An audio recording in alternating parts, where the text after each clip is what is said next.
Petit cadeau de Noël pour vous. Une capsule sur la respiration.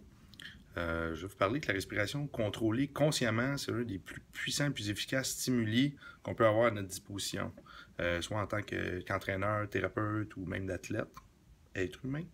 On peut vivre environ une semaine sans nourriture, puis 3 à 5 jours sans eau. Le cerveau meurt environ en 5 minutes sans oxygène. C'est assez important. Quelques conseils que j'aimerais vous donner pour examiner puis évaluer la normalité d'une respiration. Euh, une fréquence respiratoire normale, c'est inférieur à 12 respirations par minute environ.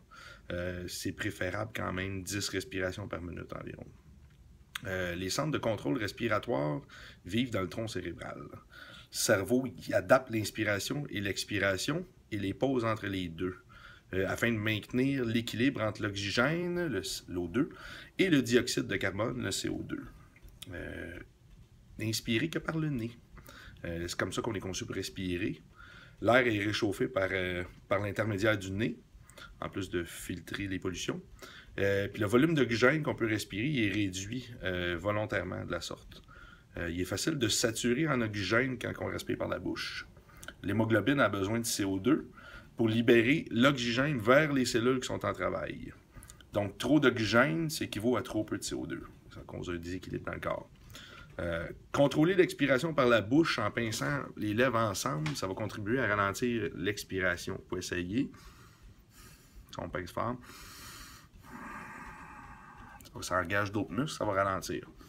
Si vous décélérez l'expiration, idéalement par le nez, ça agit comme similairement une contraction excentrique des muscles respiratoires. Les contractions excentriques, on le sait dans le mode de l'entraînement, ça nous rend fort.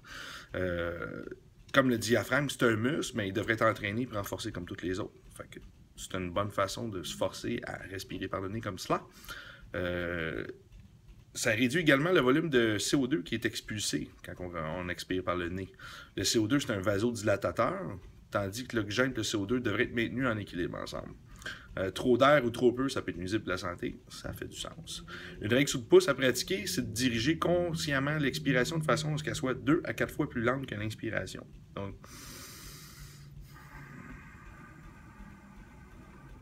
facile. On peut pincer les lèvres en même temps, quand vous êtes tout seul.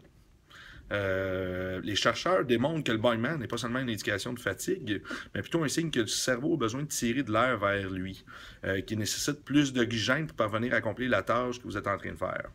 Également, lorsqu'on soupire, on expire lentement, ça veut dire que le cerveau aurait besoin de se calmer un petit peu.